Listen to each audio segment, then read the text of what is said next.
नमस्कार साथियों।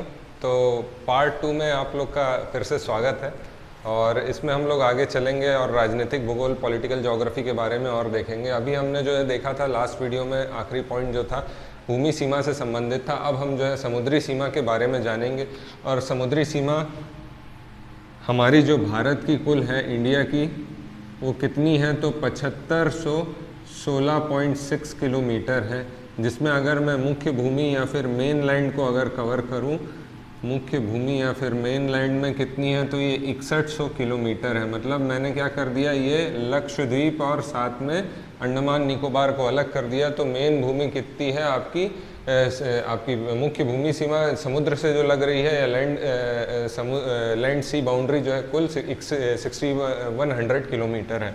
अब इसमें जो है ये कितने ऐसे राज्य तथा यूनियन टेरिटरी हैं जो कि आपका समुद्र को टच करते हैं। तो ऐसे अगर राज्य या मैं बोलूँ स्टेट्स कितने हैं तो ये हैं कुल 9, और इसमें जो है गुजरात की सबसे लंबी जो है आपकी सी बाउंड्री है। ये लगभग देखेंगे ये वाले एरिया में सबसे लंबी सी बाउंड्री है गुजरात की। गुजरात के अलावा उसी क्रम में नीचे आएंगे तो महाराष्ट्र है, महाराष्ट्र के नीचे आएंगे तो गोवा, गोवा के बाद कर्नाटक। अच्छा, इसमें ये सर्वाधिक है, मैक्सिमम इसकी सीमा है समुद्र के साथ। मिनिमम अगर किसी राज्य की पूछा जाए तो याद रखेंगे गोवा की है ना, न्यूनतम सीमा है समुद्र के साथ। कर्नाटक आ गया, इसके बाद कर्नाटका के बाद आता है हमारा केरला, केरला के बाद है इधर आएंगे तो तमिलनाडु, तमिलनाडु से ऊपर आएंगे तो आंध्र प्रदेश, आंध्र प्रदेश से ऊपर है उड़ीसा, उड़ीसा से ऊपर आएंगे तो फाइनली 9th नंबर पर कौन सा है, वेस्ट बंगाल। तो ये कुल जो है 9 राज्य जो है समुद्री सीमा को टच करते हैं। और वहीं पर अगर पूछ लिया जाए कि यूटीज या फिर केंद्र शासित प्रदेश जो कि आपकी समुद्री सीमा को छूते हैं, तो इसमें देखेंगे दिख रहा है अंडमान निकोबार, है ना। तो अंडमान निकोबार द्वीप समूह जो है सबसे ज़्यादा समुद्री सीमा बनती है इसकी यूटीज़ में अगर देखें तो। फिर दूसरे नंबर पर हो जाएगा लक्षद्वीप, उसके बाद आ रहे हैं हम किस में, तो दमन दीव एंड दादर नागर हवेली। तो याद रखेंगे पहले ये 2 अलग अलग यूटी थी, दमन दीव दादर नागर हवेली। इनका जो है यहीं पर ध्यान रख लीजिए 26 जनवरी 2020 में जो है विलय कर दिया गया, मर्ज करके इनको एक यूटी बना दिया गया। और उसके बाद 4th देखते हैं पुदुचेरी, पुदुचेरी। अच्छा, पुदुचेरी जो है कोई एक जगह पर स्थित नहीं है यूटी, ये 4 जगह पर है। तो जिसमें हम देखेंगे ये जो तमिलनाडु वाला सेक्शन है, तो तमिलनाडु में ये आ जाता है 2 जगह, करईकल और पुदुचेरी। ये यहाँ पर है ये 2 जगह तमिलनाडु में, तमिलनाडु वाले क्षेत्र में आती हैं दोनों। उसके बाद एक देखेंगे माहे, ये आती है केरला में, ये तमिलनाडु में, ये आती केरला में। उसके बाद चौथा अगर देखें तो यनम आती है आपकी कहाँ, आंध्र प्रदेश में, ये याद रखेंगे। तो ये पहले फ्रेंच कॉलोनी थी और बाद में इन सबको मिला करके क्या बना दिया गया, पुदुचेरी यूनियन टेरिटरी बना दिया गया या केंद्र शासित प्रदेश बना दिया गया। अब इसी में और आगे हम देखते हैं कि ये तो हमने देख लिया क्या कि ये बाउंड्री स्टेट्स हैं, है ना, सीमा पर स्थित जो राज्य हैं हमारे देश के। अब वहीं पर एक टॉपिक आता है कि कौन से ऐसे राज्य हैं जो कि पूरी तरह से भू आविष्ठित या फिर लैंड लॉक्ड हैं। तो लैंड लॉक्ड मतलब ऐसा बोल सकते हैं जिससे कोई भी अंतर्राष्ट्रीय सीमा या समुद्री सीमा नहीं लगती, इंटरनेशनल बाउंड्री या फिर आपकी कोई भी सी बाउंड्री टच नहीं होती है। तो ऐसे राज्य टोटल कितने हैं, टोटल लैंड लॉक्ड या फिर भू आवेष्टित कितने हैं, तो ऐसे हैं 5। ऊपर से चालू करते हैं, यहाँ आता है हरियाणा, हरियाणा के बाद नीचे आएंगे तो एमपी, एमपी के बाद छत्तीसगढ़, छत्तीसगढ़ के बाद ऊपर में है छत्तीसगढ़ के स्थित झारखंड, उसके बाद है नीचे में तेलंगाना। तो ये इतने कुल जो हैं आपके क्या हैं, राज्य हैं जो कि लैंड लॉक्ड या फिर भू आवेष्टित हैं, तो इनके बारे में याद रखेंगे। ठीक, अब इसके साथ और जो चीज़ हमको देखनी है कि भारत में आज की डेट में कुल कितने राज्य और कितनी केंद्र शासित राज्य हैं। तो भारत में जो है आज की डेट में कुल राज्यों की संख्या अगर हम देखें तो 28 है, और यूटीज़ की संख्या अगर देखें, स्टेट्स या फिर केंद्र शासित या फिर यूटीज़ अगर देखें तो ये कुल कितने हैं, तो 8 हैं। ये पहले 29 थे क्योंकि लास्ट स्टेट जो बना था वो था तेलंगाना। ये बना था 2 जून 2014 को।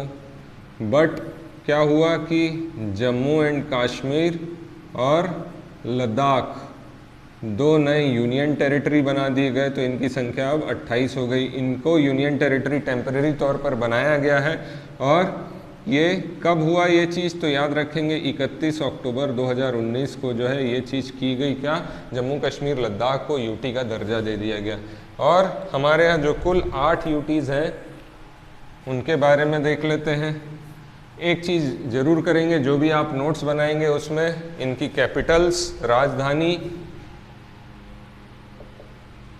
और सीएम कौन है, गवर्नर कौन है, इस तरीके का आप अपना नोट्स बना लेंगे तो वो एक चीज़ आपको बेनिफिशियल हो जाएगी। कई बार क्वेश्चन पूछते हैं, स्पेशली गवर्नर चेंज हो रहे हैं, सीएम चेंज हो रहे हैं, ये सब पूछता है। यूटीज़ में अगर देखें तो हमारे यहाँ 8 यूटी देखेंगे, अंडमान एंड निकोबार, दूसरा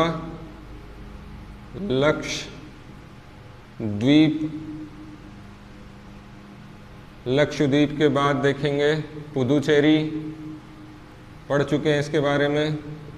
और यहाँ पर एक और देखे थे हमने, दमन एंड दीव और दादर नागर हवेली। शॉर्ट फॉर्म में लिख दे रहा हूँ, दमन एंड दीव, दादर नागर हवेली, जिसको अभी हमने पढ़ा 26 जनवरी 2020 को जो है मिला दिया गया, मर्जर कर दिया गया, विलय कर दिया गया। इसके अलावा देखेंगे तो क्या है, चंडीगढ़।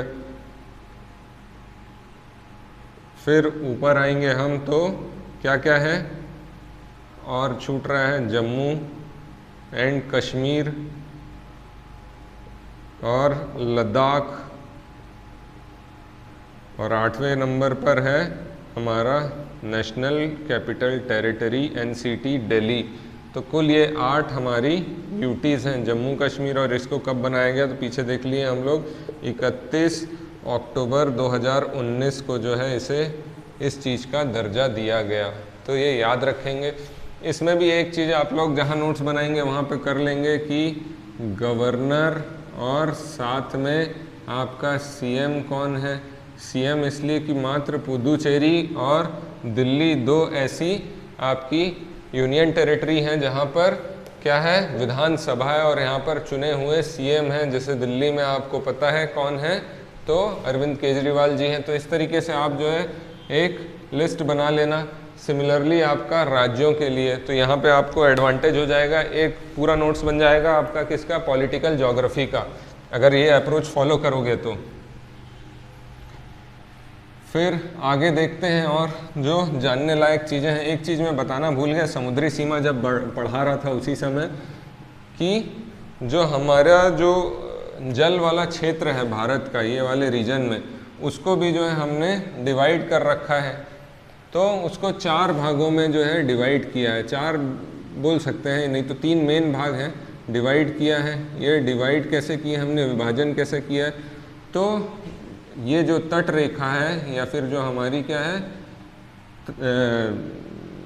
बाउंड्री जो है भारत के जो कोस्टल एरिया है, वहाँ कोस्टल प्लेन से या तट रेखा से, या कोस्टल लाइन बेटर वर्ड है, कोस्टल लाइन से हम जो है 12 नॉटिकल माइल तक की दूरी को जो है, याद रखेंगे 1 नॉटिकल माइल क्या होता है, 1.85 किलोमीटर कहा जाता है। तो 12 नॉटिकल माइल तक के क्षेत्र को क्या बोलते हैं हम, टेरिटोरियल वाटर, टेरिटोरियल वाटर, या फिर इसको बोलते हैं क्या, क्षेत्रीय जल, क्षेत्रीय जल, याद रखेंगे। इसमें सारे राजनीतिक, प्रशासनिक, आर्थिक सारे अधिकार किसके होंगे? जो भी देश का ये टेरिटोरियल वाटर होगा। तो 12 नॉटिकल माइल तक के पूरे अधिकार भारत के पास हैं।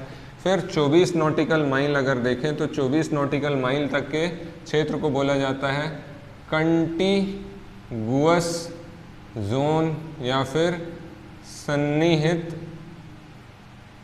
क्षेत्र कहा जाता है। तो ये भी याद रखेंगे।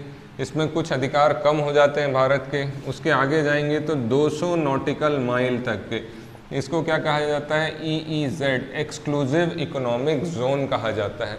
तो ये ध्यान रखेंगे। इस तरीके से जो है हमने जो है पूरा क्षेत्र को विभाजित किया हुआ है। कहाँ से? तट रेखा से दूरी पर। और धीरे धीरे क्या होगा? आपका अधिकार कम होते जाएंगे। EEZ में आर्थिक अधिकार रहेंगे भारत को काफ़ी सारे, इकोनॉमिक राइट्स रहेंगे। और बाद में जो डिवीज़न है ओपन सी जिसे कहा जाता है, जो इसके बाहर का एरिया है 200 नॉटिकल माइल के, तो इसमें यहाँ पे हर देश को कुछ ना कुछ अधिकार होंगे, समान अधिकार होंगे। तो ये जो है हमने डिवाइड कर दिया है क्या? जल क्षेत्र को किस आधार पर? आपके दूरी के आधार पर। तो इसी तरह से हम लोग जो है आगे एक और पोर्शन पार्ट 3 में देखेंगे। और पॉलिटिकल ज्योग्राफी को आप कोशिश करिए अपने साथ नोट्स बनाते जाइए, तो आपका पॉलिटिकल ज्योग्राफी का नोट्स बन जाएगा। और नोट्स में अपना 1-2 पन्ने छोड़ेंगे, कुछ एड ऑन आपको दूसरे मटेरियल से भी मिलता है तो उसमें भी जोड़ लीजिएगा।